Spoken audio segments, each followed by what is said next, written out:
En 2012, le CIPA rejoint la CICES, c'est-à-dire donc les programmistes. Monsieur le Président, on a plaisir à développer le sens de l'humain et à nous ancrer sur le territoire. Nous sommes une organisation patronale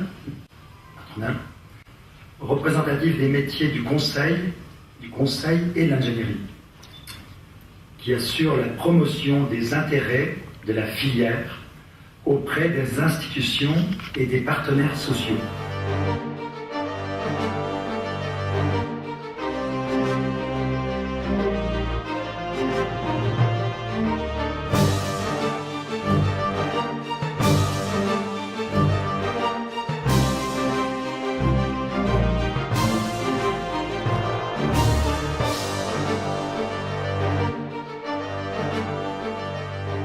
La place de l'homme dans le système.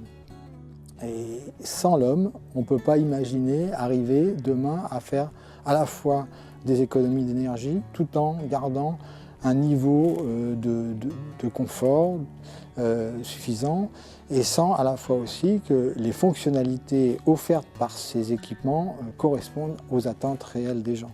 En tant que maître d'œuvre, le développement industriel est aussi une piste et la possibilité de répondre aux enjeux qui nous sont opposés aujourd'hui. Comme je le dis régulièrement dans ces occasions-là, on l'a dans le bâtiment depuis longtemps. Quand la dalle qui est au-dessus de notre tête ne tombe pas dessus, c'est un résultat, c'est pas une performance intrinsèque, c'est une performance in situ, avec le vent, avec la neige, avec tout ce qu'on veut. Les acteurs de la chaîne sont concernés par le même objectif, de construire mieux et de faire évoluer nos modes de construction. On est tous intimement liés.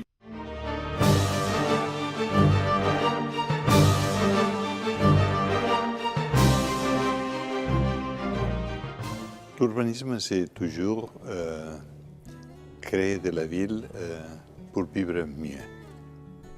Alors aujourd'hui, disons, dans les villes européennes, nous avons la difficulté de faire mieux qu'avant. Et ça veut dire qu'il faut trouver des mécanismes que les citoyens qui habitent dans la ville, ils trouvent la ville plus agréable, plus confortable et aussi les permettent de développer les activités économiques, personnelles et civiques.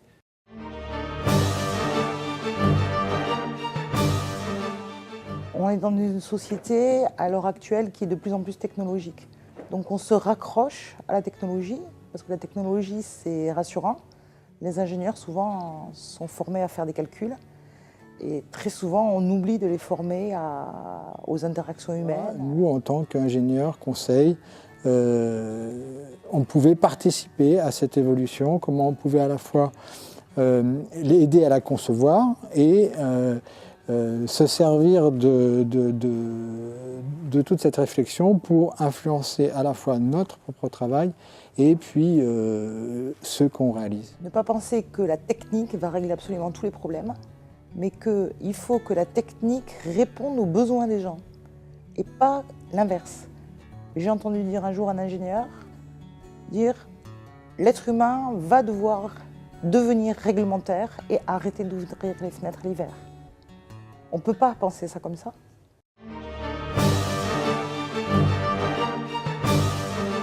La technique a envahi, pour le meilleur et pour le pire, notre monde. Mais la question politique, par contre, c'est-à-dire celle du vivre ensemble, celle qui permet de faire un monde, mais dans lequel chacun a sa place et sa part, et sa participation, si vous voulez. Ça, on ne l'a pas résolu. Ça, on ne sait toujours pas faire. On parle sans cesse de participation, mais en fait, la plupart du temps, on ne sait pas faire en sorte que tout le monde puisse participer. Et le fait est que les individus, comme la société civile dans sa grande majorité, ont le sentiment que la ville se fait sans eux et que les bâtiments se construisent sans eux. Et ça, c'est un problème.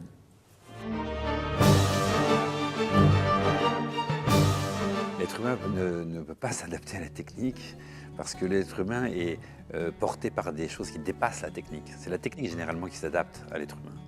Simplement, depuis maintenant une vingtaine ou une trentaine d'années, on essaye d'endiguer l'être humain vers la technique. On essaye de coincer l'être humain par la technique. On essaie de diriger l'être humain au regard des questions de cette économie industrielle qui domine le monde.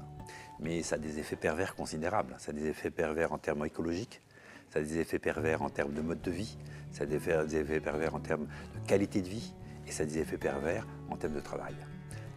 La santé au travail, qui est un problème gigantesque aujourd'hui, qui est marqué par exemple par les risques psychosociaux, c'est-à-dire les dépressions, les burn-out.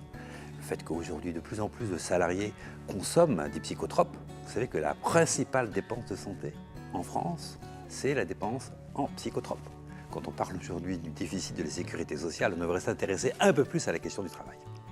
En d'autres termes, la logique technique associée à la logique industrielle provoque des effets pervers extrêmement graves. Et c'est donc à la fois économique, puisque c'est l'enjeu de la valeur économique de ce qu'on fait, et c'est un enjeu de santé et un enjeu de société, parce que tous les irrésolus, ensuite, ils migrent dans les plages où ils arrivent seulement à s'exprimer, dans les violences. Contre soi, c'est les suicides, avec les collègues, c'est les violences, c'est les incivilités avec le client, et c'est les tensions sociales. Et les violences diverses ont à voir avec le travail. Et c'est ce rapport entre travail et politique qui peut être aujourd'hui une des questions les plus compliquées, parce que les politiques en voient bien un effet. Ils réceptionnent des tensions sociales, des violences sociales, mais ils ont du mal à faire le rapport avec ce qui se joue dans le travail. Et les gens qui travaillent sur le travail ne sont pas facilement en rapport avec ces modes d'expression à des échelles où ils sont plus présents. Organiser cette mise ensemble, cet accordement des plans, c'est peut-être aujourd'hui un des enjeux les plus importants des métiers du conseil. Le travail, c'est aussi l'occasion de créer quelque chose d'utile socialement et de créer des liens sociaux avec ses clients, avec ses partenaires, avec ses collègues. En d'autres termes, c'est aussi une aventure sociale. Aujourd'hui, la question de l'économique articule des questions techniques, des questions humaines au sens de questions subjectives, au sens des questions individuelles, au sens des questions psychologiques et des questions sociales. La partie psychique, psychologique, elle n'est pas nouvelle. Les gens qui travaillaient ont toujours mobilisé cette dimension-là. Par contre, ce qui est sûr, c'est que l'évolution de l'économie, des organisations, aujourd'hui sollicite beaucoup plus qu'avant et de manière beaucoup plus forte cette dimension-là.